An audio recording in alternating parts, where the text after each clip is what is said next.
What is up? It's Wednesday. This is Shoot the Gap, the IDP podcast for the Fantasy and Frames Football Network. It is holiday season. It is playoff season. It's always IDP season. And I have Mike Wohlert with me today. Mike, it's good to see you again, buddy. Yeah, it's been a few weeks since I've been around these parts, but it looks like it's just you and me, and it looks like I'll be carrying the show tonight, my first night back. So it looks like I'll be carrying us again. That's okay. That's why you have. I find the biggest, strongest shoulders I know. Hollywood tried to carry the show last week, failed epically. It was an embarrassment to probably most. They had to listen to us just go on, but you know, we did what we needed to do. We got out all the BS and we got through. But how are your like? I feel like we do this for 15 weeks, and we never actually talk about our specific leagues and how you're doing in your IDP leagues exclusively. How is your season gone? Successful?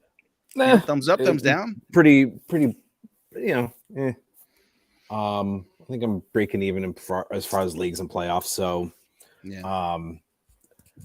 In a few of my favorite leagues, like the one of my longer standing keeper IDPs, I got the number 2 seed. In Good. The huddle. Are you in the huddle? I am not in the huddle. No, that's IDP guys. That's Nate Cheatham. Got the number 1 seed, but unfortunately I lost Kyler Murray. Oh, so I will probably be depending on Deshaun Watson for the remainder of the week or the remainder of the playoffs. Okay. And in all of my leagues, I never gave up on Cody Barton. He has been a fixture on my roster. I could not drop him. And look what we've seen. We've seen each week snap share improves. Each week, the overall tackle efficiency stays elite. And here's good news. I think this is good news. And again, I know there's correlations that don't prove this, but the Seattle offense has been turning the ball over a little bit more generously as of late, meaning he's on the field a little bit more. And I know his efficiency doesn't need the more snaps, but I just can't find a way where him being on the field is a negative more so than he was. He was. To quote Rick Astley, I never gave him up. Nope, you shouldn't have. Never gave him up. We don't Rickroll each other enough in here. We'll have to start incorporating that at some point and go that direction. This is very music oriented. We cover a lot of genres. We cover different music genres. We cover different sports genres, and we cover the most niche of fantasy football, which is, of course, IDP. We're nothing if not well-rounded. That is very true. A jack of all trades. Master of none. But that's okay. You know what? Hey, I'll take whatever I can get. I'm sure the Cleveland Browns would take whatever they could get in the form of a linebacker right now. I think I wrote this in my my waiver article. Have you ever seen The Internship? Yes, but not all the way through. Owen Wilson, Vince Vaughn. Yes, I know of it. I don't think I've seen it all the way through though. Well, there's a scene where Owen Wilson's character is working at a mattress store with Will Ferrell. Okay. And he did something to piss Will Ferrell off and said, "Hey, if you don't get back to work, you're going to be outside twirling the sign, and you don't want to be outside twirling the sign because everybody that goes out there gets skin cancer. I'm calling that the Widowmaker." Well, linebacker position has been the Widowmaker, has been the sign twirling position for the Browns. So it seems like anybody that is a linebacker is getting hurt. Well, at least it wasn't a middle linebacker, so it wasn't Deion Jones, but still, the linebacker position has been not a good time. So JOK's out pretty much the rest of the season. No, and it was, and here he was seeing a heavy percentage of snaps. So one bugaboo that everybody wanted to avoid is, will he take snaps off? Will they take him out? Will he be 3 down? All those things that we talked about for 6 weeks up into the season, and then for 12 weeks during the season prior to this most recent stretch where he's been really, really good. Little worried about him heading into next year. So I don't know. I know some of the beat writers they're not like nothing's confirmed. They're just speculating that maybe he gets moved to safety. Oh, okay. Next year because of his size and his sleight of frame. Which I think that was talked about a lot even before the draft. I think they said, a lot of the pundits wanted to make note of his size and say that, that's the changing paradigm in football because you're going to have speedier linebackers. You don't need the size. You don't need that. Wow. What we've learned is that may hold true for certain people. Not everybody is, built like that. But I think at safety could be really solid. And they, invest in a linebacker. I think we know that that's going to be one of the areas for sure. They'll probably they need stout defensive linemen. Yeah, that's true too. That is, I mean, because they're getting parted like the red. They're getting parted like this Red Sea or whatever. See, that was, man. There just is no. There's not. I mean, there's no push in the middle. There's no stout fill. There's just no. There's no gap coverage. There's no gap filling. It's just like. Whoosh. For people just listening, there was hand gestures as well that accompanied the whooshing sound of Mike Woolert. So if this is the ASMR podcast you're listening to, you're welcome. There's that. I can't believe that we have to talk about the New York Giants and Micah McFadden, but I like Micah McFadden. Did you like Mike? And I felt he wasn't Tay Crowder. Because he wasn't Tay Crowder is exactly right. That is, I mean, that in itself seems like a backhanded compliment, but Micah McFadden was a good, and the fit was perfect. Wink Martindale, blitz heavy attack. McFadden blitzed a ton in college, was a good fit. He's going to miss a few weeks. We don't like to think here. Yep. I'll tell you who's a stud. Trey Hendrickson. He broke his wrist, finished the game, but now he's going to be week to week. Here's my question. Let's say you have Trey Hendrickson. Are you just dropping him now? Or are you holding him with the, potential that he comes back before? If my bench can handle it, if I've got decent depth, yes, I'm just going to hold on and just see, does he like tape himself up or what does he do? But I'm holding until something is like official. Yeah.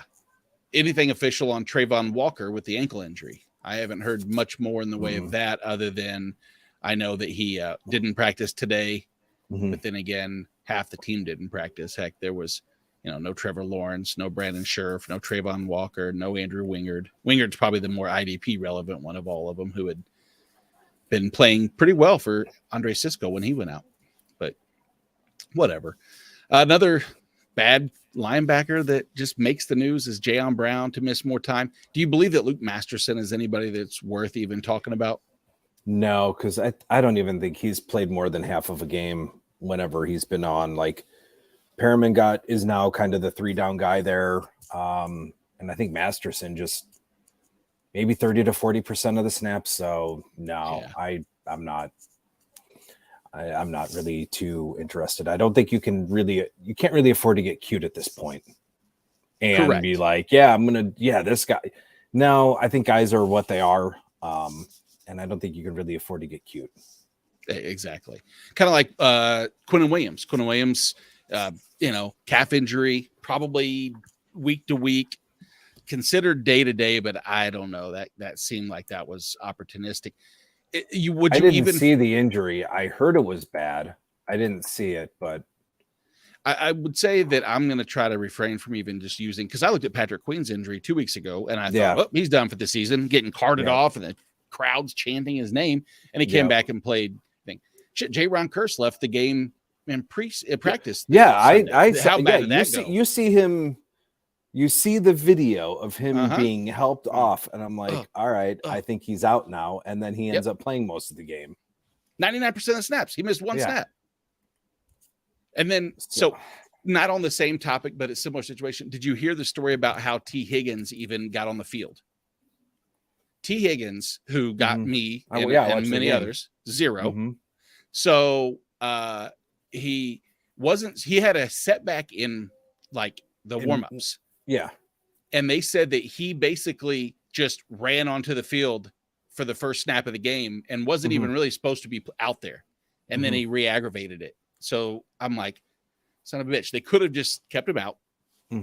and none of us would have had to start him. And like me, missed the playoffs as a result. But yeah, this isn't about my team. This is about others' teams and how we can help Tyler them. Boyd, I think, got hurt right afterwards. And of course, the Browns in their infinite wisdom, hey, we won't double team or triple team Jamar Chase.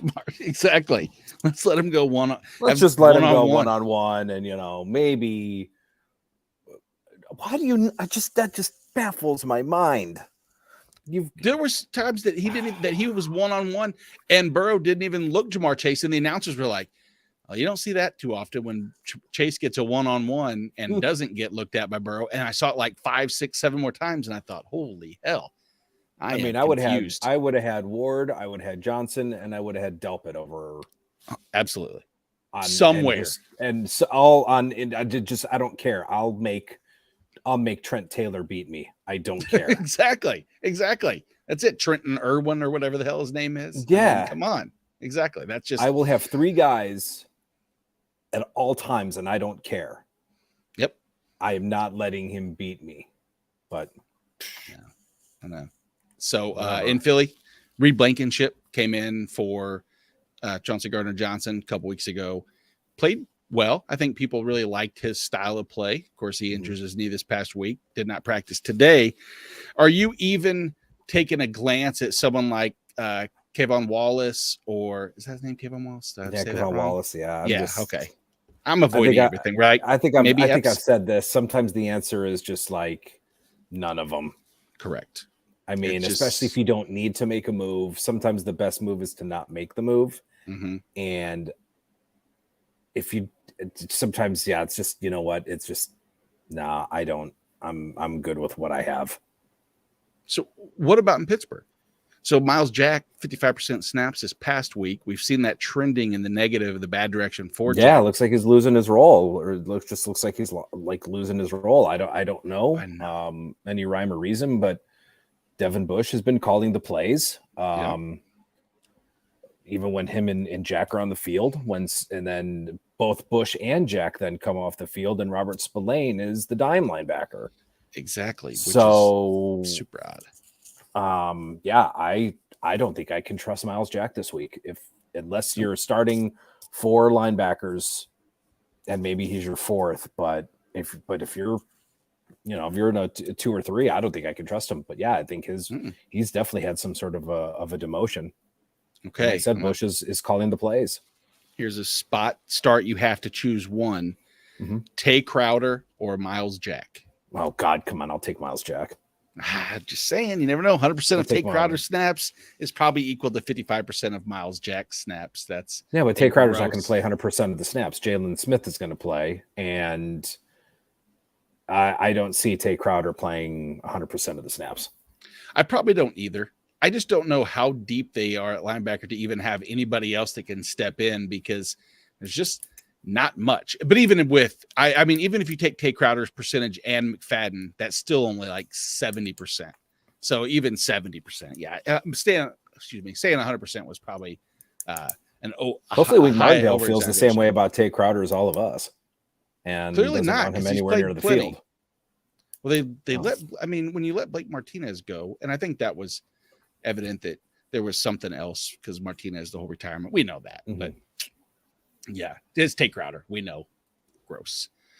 What else? Joe Tryon left, but he did get limited practice today. Vita Vea not expected to play week 15 from that calf injury. Big news for a Tampa front line that needs as much as they can possibly get, because they got shellacked last week against San Francisco. They're going to want redemption, but it's the Bengals. And if you can't, that's the one thing with the Bengals right now is you force teams to try to not blitz, but rush 3, maybe 4 max and set everybody back so that you don't get burnt by Burrow.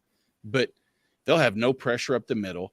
We'll talk in a little bit about anybody to fill in for Joe Tryon potentially, but Tampa is just a mess, unfortunately. I know they had to come back, but I'm not sold. I don't like it.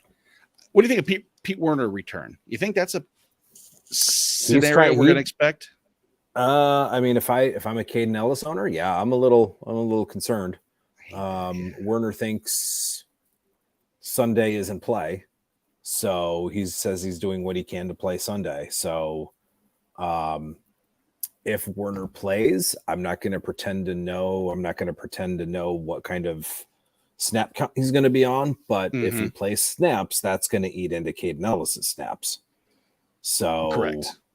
Either way, whether Werner plays his normal 85 or whether he plays 40, he's on the field, and either Ellis will be on or Ellis will be off. So there's going to be an impact there in some fashion. So definitely keep an eye, see what's going on with Werner the rest of the week with his limited, but he's doing what he can. Yeah, he's certainly closer this week than he has been. I don't think they play. No, they don't play Saturday, so they don't play any of the Saturday games. They're Sunday afternoon. Yeah, they're 1:00. So don't need to worry about it. You got some time, so you don't need to worry. But if you got some, but I mean, if you're facing decisions like say maybe you've held on to Jerome Baker, I might start Jerome Baker over either Caden Ellis or maybe even Pete Werner. I might start someone like Matt Milano over maybe Werner or maybe Ellis. What about Patrick Queen? I would start Patrick Queen. Queen and Roquan both have really good matchup. I mean, I like the Browns matchup. I do too. Even with the run, but I'd like both Queen and Roquan regardless. But yeah, I think. What about Deion Jones? I'm probably starting Deion Jones.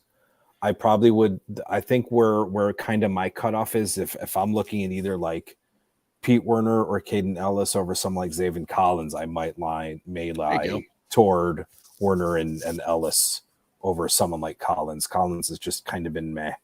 Yeah, we'll talk about that here shortly. It has been. It's been.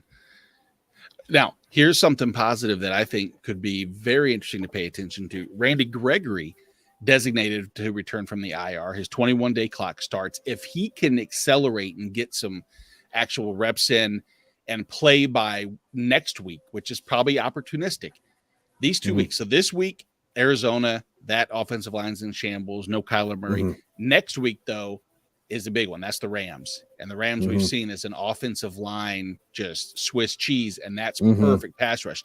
Do you see if you can snag Randy Gregory and put him on your bench? Yeah, he's worth a stream. Yeah, would be worth a streamer and a matchup play out. Yeah, absolutely.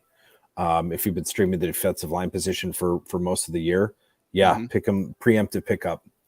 I like that. I think if Baron Browning is available and he kind of is underrated, I think he might be somebody worth paying attention to.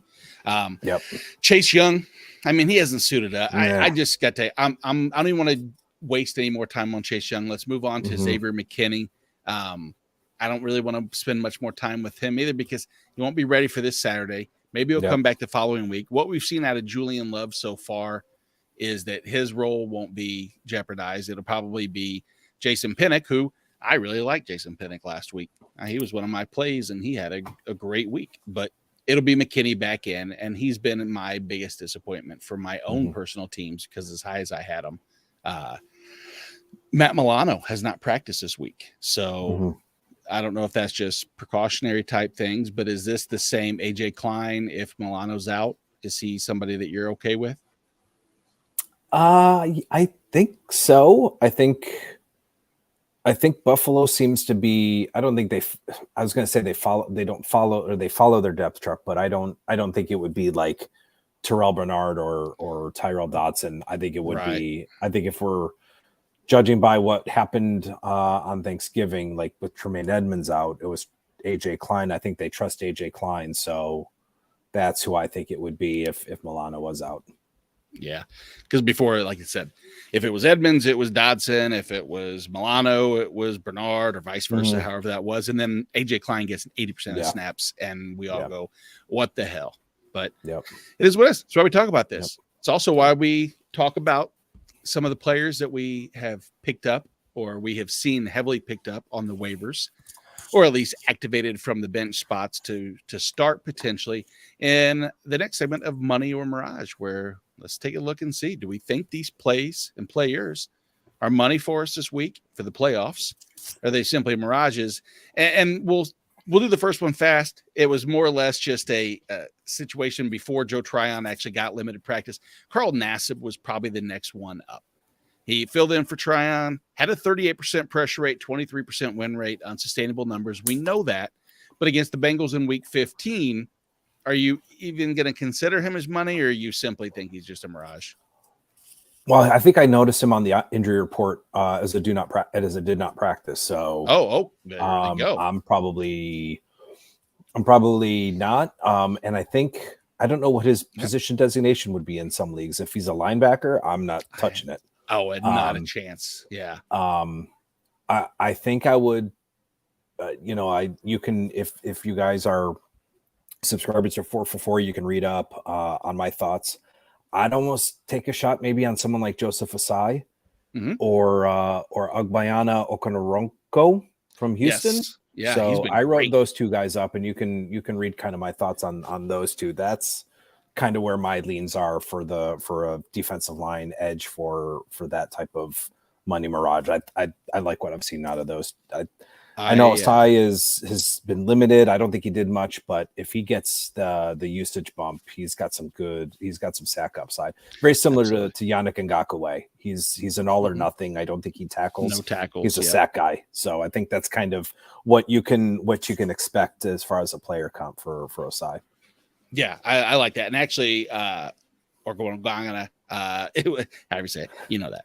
It was a player that I almost put in money or mirage, because I think it was back-to-back 25% pressure or win rate. So that's, do it once, it's one thing, do it twice. And we've seen Houston, the Chiefs offensive line is really solid, but that's what Mahomes does. Unfortunately, is he does create a lot, and he's moving around, and he can just run into that occasional sack. That's a definite great name to pay attention to. Speaking of that same game, Furious George Karlaftis, sacking 3 straight. Saw one of the highest percentage usages past week of 61%, and he gets the aforementioned Houston Texans in week 15. What do you think there, money or mirage?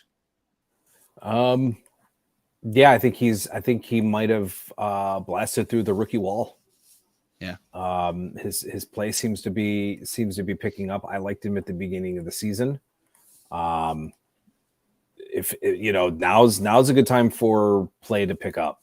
I think he lines up on. I think he's a left end, so he's over the right tackle, if I'm not mistaken. Titus Howard is actually not too bad. There are 2 tackles. Houston's tackles are actually really good, but Tunsil and Howard isn't bad. I don't think Karlaftis kicks inside on any of their snaps. I think he's mostly outside, but if he can get on the side with the guard, I think it's with Kenyon Green. Yeah. If he can somehow get a matchup with Kenyon Green, then we're talking. But if he's going up against Tunsil or Howard, like in a one-on, it's going to be a tough ask. I like Chris Jones big. I like Chris Jones big time in this one. Chris Jones is my spoiler. You'll see that come out. I have him. He's in my top 3 defensive linemen this week. Yeah, I got him as my DL4.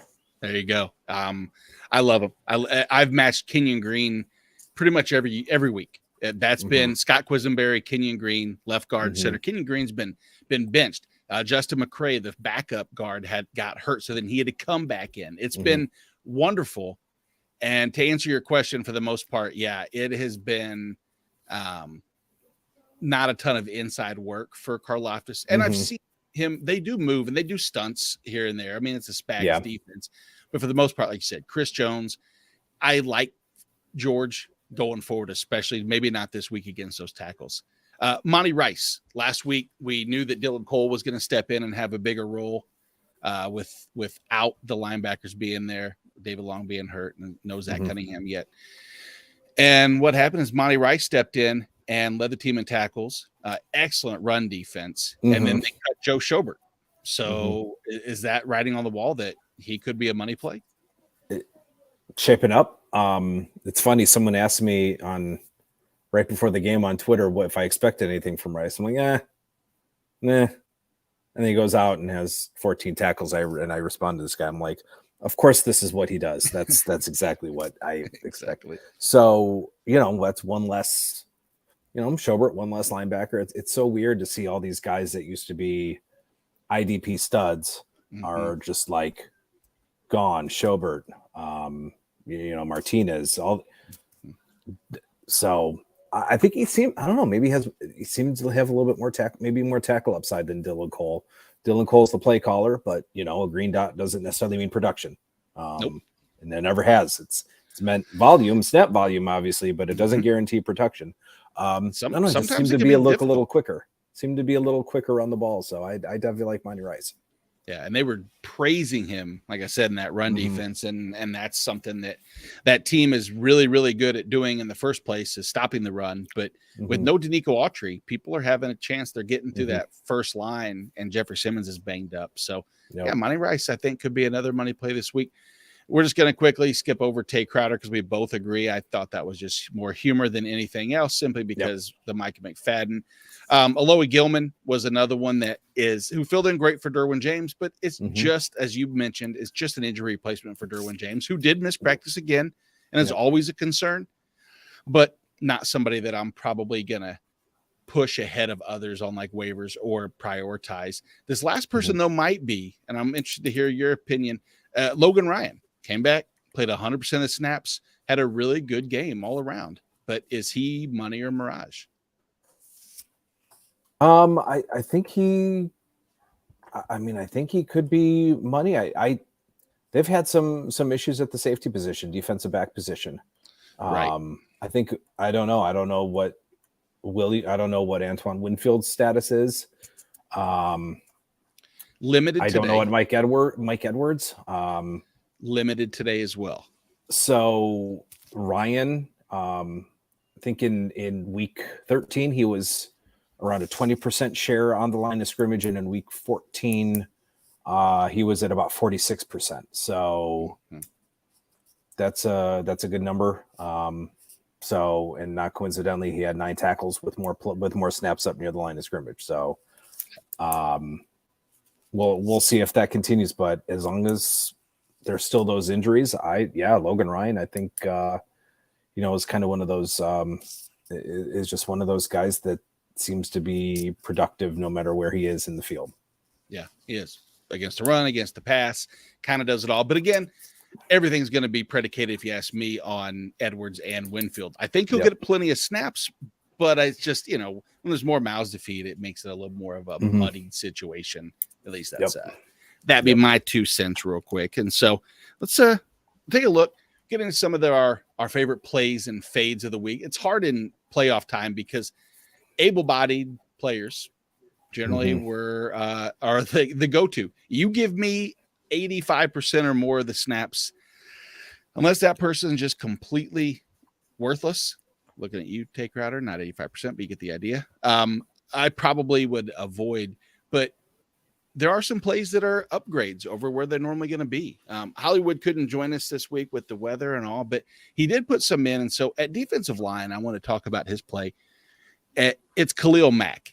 And ironically speaking, his favorite plays and his favorite sacks always seem to be against his Tennessee Titans. He is either, I think it's, what is that? Like sadomasochistic, where you just like getting abused or whatever that is. He likes to abuse himself when it comes to the Tennessee offensive line. And they have been horrible. I mean, 35 sacks in 13 games. Last week, they gave up 4 sacks to the Jags. Khalil Mack is just, like you said, he's a must start this week against that offensive line. And Khalil Mack's a monster. We love to watch him do well. His fate is Raekwon Davis, though, who hasn't recorded a sack in 7 games, 0 sacks in 5 career games versus Buffalo. He's playing a career best 57% of the defensive snaps, and his pressure numbers are up, but it's not leading to any sack totals. I can understand both plays, both phase. Anything again? Are you against Khalil Mack against Tennessee line, or are you in agreement with this both? Because I agree with them. No, because I was actually like the first thing I looked at was sacks allowed, Tennessee was up, and then I saw that Khalil Mack had already been taken. I'm like, damn. Yeah. So because you could have at linebacker. You're right. No, I don't have any problem with that. Just kind of looking through. No, I'm good with that. I am too. I'm good with something that you're gonna say here, and I like the positivity in it. Is we're gonna look at just plays here at linebacker and defensive back. We don't necessarily have to fade anybody because you put it perfect. At this point, I'd have a hard time fading anyone if they're getting snaps and they have any type of usefulness. They're in play, and I think that is very well said. There's players that I like more or less, but who do you like at linebacker that people might not have the wherewithal to look at? Well, one guy I might like a little less than probably normal, or probably like a little bit less. I think I like the matchup, but I don't like Nicholas Morrow. Okay. Sanborn has just seemed to out tackle, if that's the word I want to look for. It just seems to be there quicker and more often than Morrow. They've got a good matchup. I think the Eagles, in terms of points allowed to linebackers, I think they've allowed the 7th most, so it's a good matchup. Mm-hmm. But Sanborn seems to be in position quicker and seems to have a bit more of a step. So if I like it.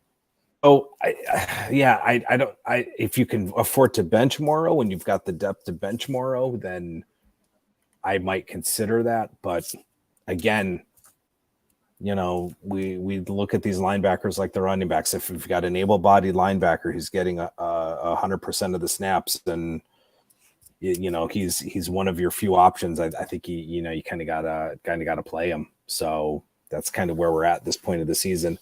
But I really like Dre Greenlaw. I have him as my LB, my LB12 this week. I think he's had one game of fewer than seven tackles in his last 5. He had 8 tackles against Seattle in their first go round. He's at a 15% tackle rate, a 10.5% solo tackle rate, and has a 2-to-1 solo to assist tackle ratio. So he's definitely piling on the points.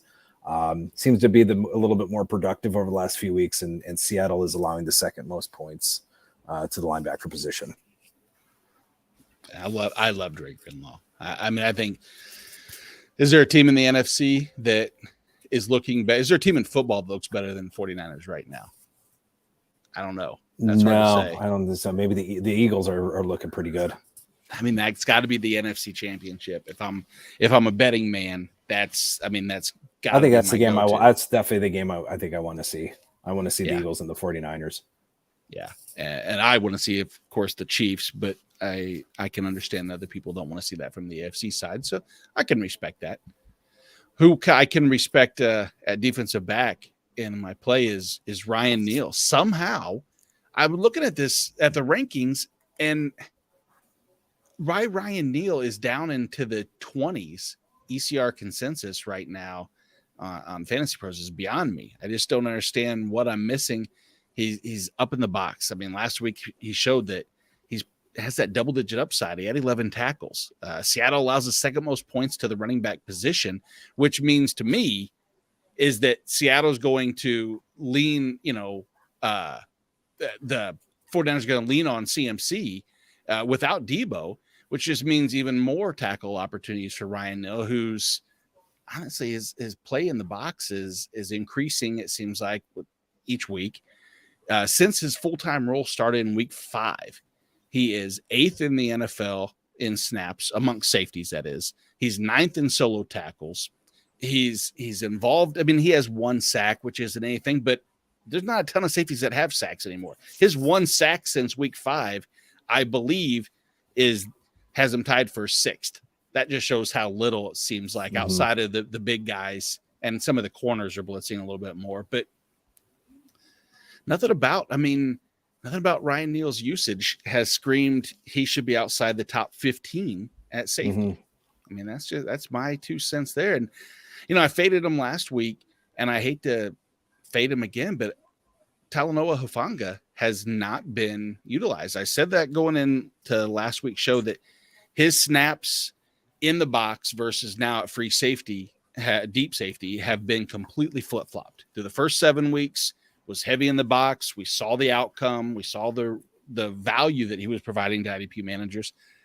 And then he's been dropped back. And maybe that had a lot to do with they were playing more pass-happy teams, and maybe we're going to start seeing a little more run-happy teams with this week and then Washington next, and he'll be up in the box. But I don't see San Francisco changing their setup right now. And so until he's up close, I lean to fade him just a little bit. I will say the Geno Smith turnovers have become an issue, and maybe that's where he could step up and get a splash play. But till otherwise, I'm out there. And I think I might be out on Adrian Amos. It seems like the Rams are just so bad against safeties. Yeah. I mean, I have to go back to week 10 was the last time that a safety had double-digit points against the Rams. And that's only happened a total of 6 times on the season. And it's just the Rams are just so bad. There's not enough play to get to the safety level. Of course, it's new Baker Mayfield now, so maybe that changes. Who the hell knows? Yeah, overnight Baker Mayfield has become an elite quarterback. All it took was a pass interference and then just real shitty defense, I guess. Maybe, I don't know. I'm happy for him. That was an awesome 2-minute drive.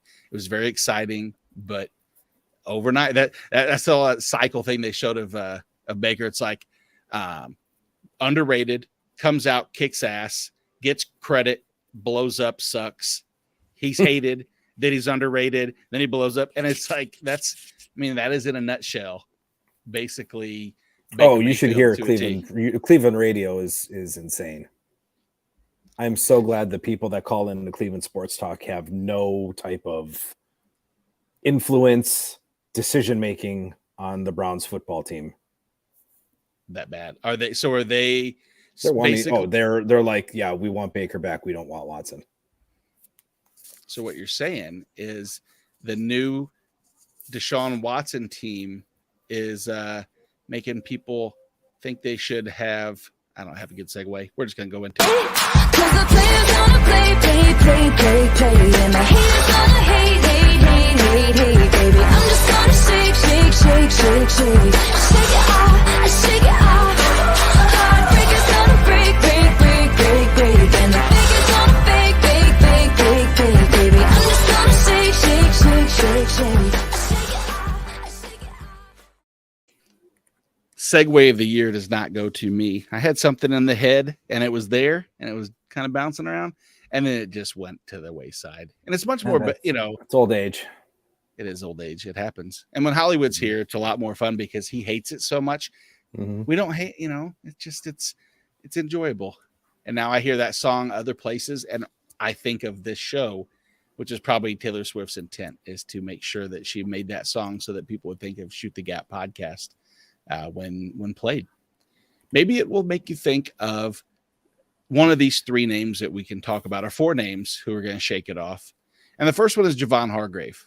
I remember about a month ago, about 5 weeks, Javon Hargrave was my sack lunch. He was my play of the week. You and I both had him really high, I believe, in our rankings overall. And since then, he's had a total. It's been 7 total tackles and a sack over the past month. Chicago's offensive line, they're the enigma because they don't pass enough to look at. Like, their total percentage of pressures allowed is the worst in football by an astronomical amount. They allow a ton of sacks, but now they're utilizing Justin Fields, and their run game reduces the impact of someone like Javon Hargrave having multiple sacks. But what do you think? Are we going to shake off Javon Hargrave's rough past month? So is Fields hurt? No, I thought no. Is he? I mean, is he back? He was banged up. He's back. He was. Was it it was a lower body Yeah. No, it wasn't. It was just that it was an illness. He was just sick Okay. as of recently. Last week or 2 weeks ago, it was something different. But he had the bye week to recover. I mean, Chicago's defensive lineup, the middle is okay. They're a middle of the road matchup, so I think with what I see what I could see happening, I could see I could see a 6 tackle game from Hargrave because they want to keep Philly's offense off the field. So I could see 15, 20, 25 carries maybe between Montgomery and Fields, and then Hargrave just gets a lot of run stops. So that's kind of how. I don't think he's going to have a sack, but I could see maybe a 5 or 6 tackle game where he's just plugging and getting tackles against the run. This is the scariest part about having someone on the defensive, especially the interior, really the entire defensive line for Philly. Javon Hargrave and Ndamukong Suh, Fletcher Cox, all three played 45 to 48% of the snaps last week. Milton Williams, Linval Joseph, Jordan Davis all played around 25 to 35% of the snaps. It was really 37 to 23, but you get the idea. I mean, so now we have 6 players in the interior that play at least 23%. And then you rotate Sweat, Brandon Graham at about 45%.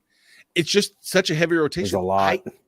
It's impossible for you or me to literally say his opportunity is just going to be great because it's not even like just 3rd and 4th down. Javon Hargrave played 47% on 3rd down, where there might be, 3rd and long, and there might be passing. And it's not an avoid. It's just be cautious with your expectations. Yeah. The next person I hear my expectations for Zadarius Smith going in. I mean, still on the season, his metrics are great, but this past month, 7 tackles, ironically enough, 1 pass deflection, and 0 sacks since week 10. What are you doing? You shaking off Zadarius Smith's rough patch? It's so tough for someone like him. I think it's a pretty good matchup this week. I think he'll line up over Will Freeze in nickel packages. He's got a 38.9 pass block grade according to PFF. He's allowed 14 pressers and 234 pass block snaps. If he's on the edge in kind of their base, he gets Bernard Raymond, who's allowed 5 sacks and 3 quarterback hits. So I like the matchup. I think Smith is playing usually between 60 to 70% of the snaps, if I'm not mistaken. So this could be one of those slump busters.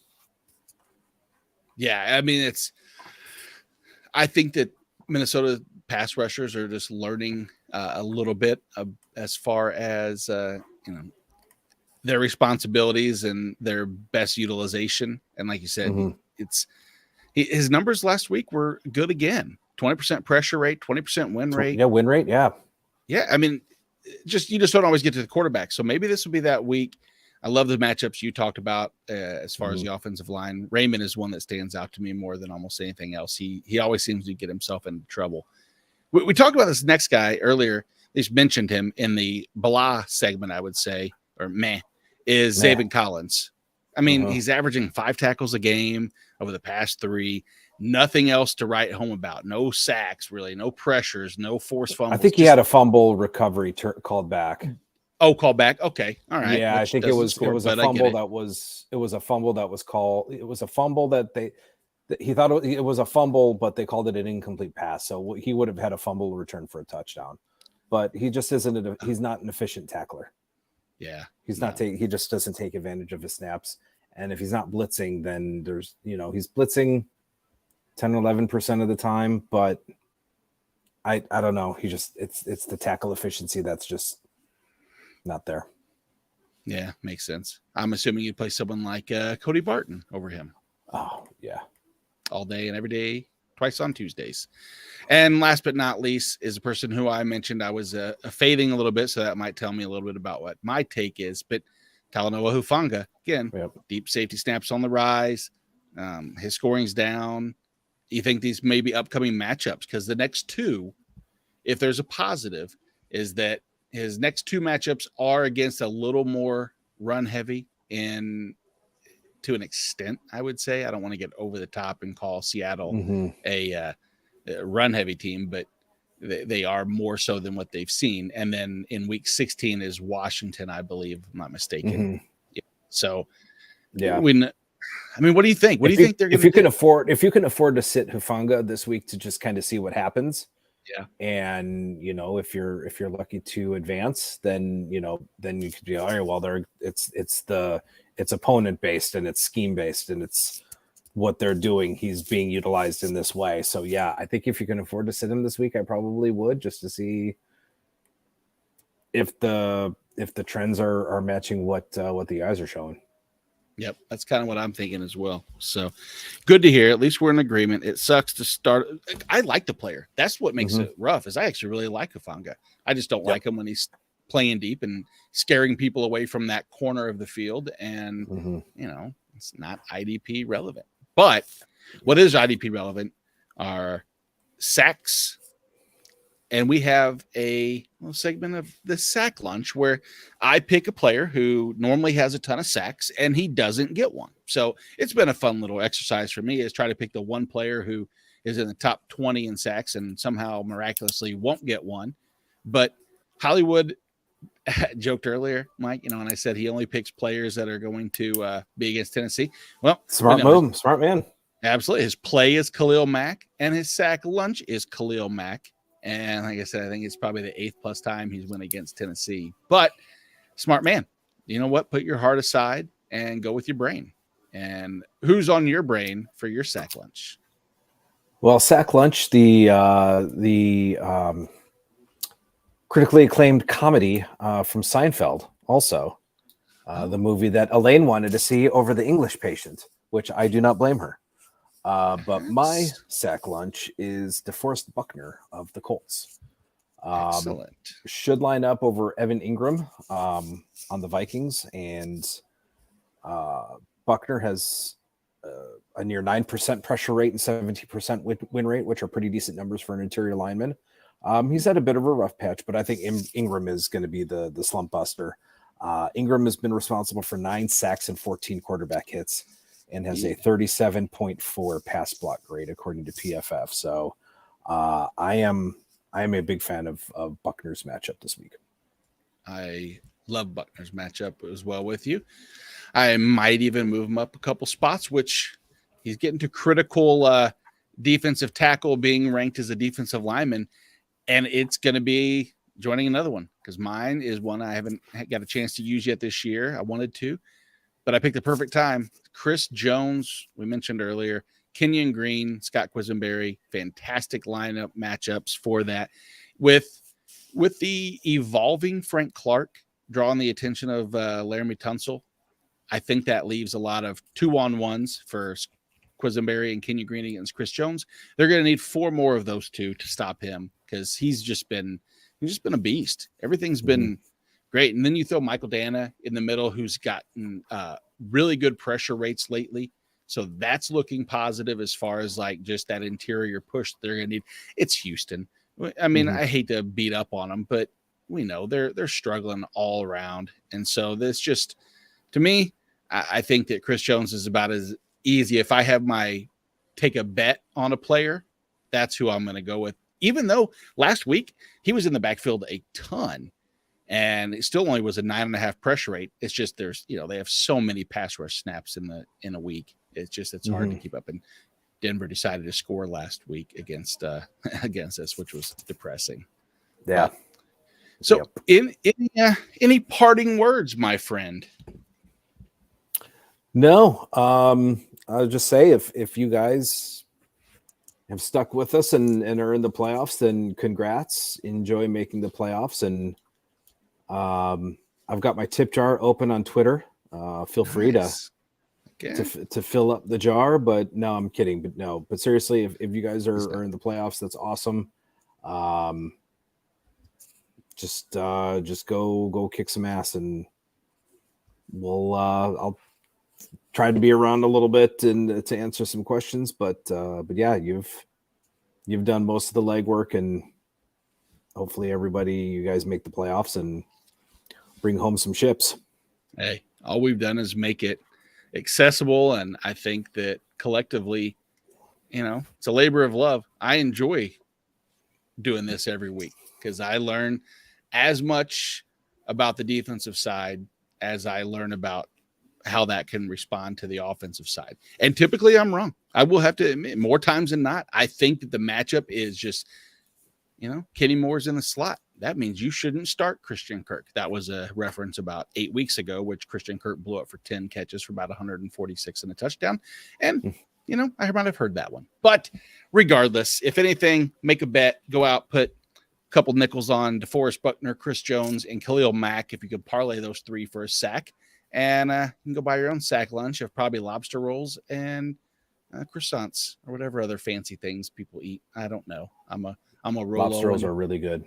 They are amazing. Lobster rolls are really one of my good. favorite. Depending on where you get them, lobster rolls are really good. And take Mike and I's words for it. We know seafood in Ohio and Missouri. Trust me. Yes. Seafood capitals of the world. So for Mike Wohler, I'm Nate Markham. This has been Shoot the Gap. We'll talk to you guys next week.